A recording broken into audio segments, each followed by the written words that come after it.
from the local community here came and again were unable to revive him. He was pronounced dead here at the academy. The Indiana State Police are managing the investigation for us, and our thoughts and prayers go out to the family of Deputy Geyer, the Johnson County Sheriff's Department, and all of our law enforcement agencies around the state. I want to introduce to you, I'll be back for some question and answer here shortly, but I want to introduce Major Andy Fisher from the Johnson County Sheriff's Office. Major? Thanks, sir. Again, appreciate y'all being here today. Obviously, this is something that none of us want to be sitting here talking about right now. I'm Major Andy Fisher with the Johnson County Sheriff's Office. I oversee the road division there. I'm representing Sheriff Dwayne Burgess, who is currently with Tim's family, helping them try to grieve through this process that no one has an answer to right now. Obviously, we're heartbroken beyond words. We offer commitment and support to Tim's family, the people of Johnson County, his friends, colleagues, any support we can give, we're going to be there for them. Tim was attending the 230th session of the Indiana Law Enforcement Academy. He was set to graduate in 2 weeks and come back and be a merit deputy with us. Tim was 49 years of age, lifelong Johnson County resident. He was a businessman, very successful of that. He had a dream that he wanted to be a Johnson County deputy. I spoke with him several times prior to him actually being sworn in as one, and his questions he asked about wanting to serve the community. He was a very faith-based individual, very much a family man, and he just wanted to do something besides work for his business. And he decided to apply for us and was given the opportunity. So Tim was here to fulfill a dream, and that's something that we need to think about. Is yes, this is a sad day, but Tim was also doing exactly what he wanted to do, and that was try to fulfill his dream and being a deputy for us. He's survived by his wife and 4 children. Obviously, we're trying to give as much help and thought and consideration, whatever we can do for them right now. On behalf of Sheriff Dwayne Burgess and the entire Johnson County community, I would like to express our sincere condolences to Tim's family, his friends, the colleagues here at the Johnson County Sheriff's Office, everybody in the state of Indiana, and of course his academy classmates that he's became friends with and so close to here over the last 14 weeks. Thank you. We have grief counselors from around the state, all of central Indiana here with our students. They are the best in the business, giving them everything that we think they need emotionally, spiritually, and so forth. So we have suspended classes for the day. I believe that we're going to probably continue on classes for the rest of this week. That's still to be decided. But I want to assure you that we're giving them everything that we think that they need, and they are human like all of us. They're brand new recruits from around the state of Indiana that come to our residential academy, and again, we do everything that we know how to make them into the young men and women that you can be proud of when you go back to the streets, into their communities. So I'm happy to answer any questions that you might have, and remember that this is an ongoing investigation. The state police have that side of things, so if it's an investigatory problem or issue, a question, I will turn it back to them. Can we get the spelling? Yeah. Can we get the spelling of Tim's name? It's Timothy J. Geyer, G-U-Y-E-R, 49. Foul play expected at all? I'm sorry? Foul play at all? Again, I'll leave that to the state police.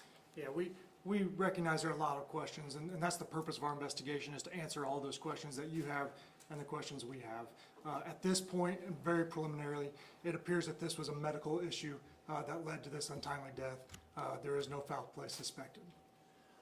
More background, you mentioned Deputy Meyer was with the Johnson County Sheriff's Office before he began attending the academy. How long was he a deputy for, and what dimension he was in? He was sworn in December 1st of 2022. Okay, so And he'd gone under some field training, police officer training course that we have through our agency to get officers ready, new officers ready to do what they're going to do out on the streets, and then he went to the academy from there. Well, what type of business was he in? What was he in the private? Construction. Okay. Yep. Okay. How long was he here at the academy for? This was his 14th week. He had 2 more weeks. You mentioned he was 49 years old. Is that common for a recruit to be 49, or? No, as I said, he wanted to fulfill a dream of service. He's a servant of his faith in God, and he wanted to be a Johnson County Sheriff's deputy, and that's what he wanted to do. He said that for some reason it was calling him. In the conversations I had with him, he was very close friends with several of the other deputies that work with us, and they kind of helped him guide his way to put in his application and going through the process and getting hired.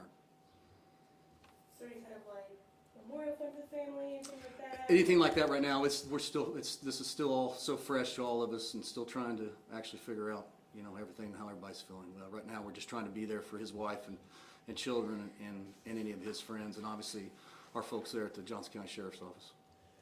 This could be, Mr. Horty, you mentioned that, you know, there's training going on here, there's other recruits here, that there's counselors on hand. I mean, how could something like this affect younger recruits, especially when you have someone of Deputy Geyer's age here, maybe a role model? How does his passing affect the recruits and the staff here? Well, that is why we have grief counselors here. They are, as all of us are. We announced to the class this morning, lots of heavy hearts, lots of tears, and so all we can do is give them this grief counseling, again, prepare them as best we know how to go out to our communities, and like the Major said, it's unusual for a 49-year-old person to be here. Typically they're 25 years old and starting a new career, and Deputy Geyer saw it differently, and God bless him for being here and being willing to go back and serve the community in Johnson County where he was raised.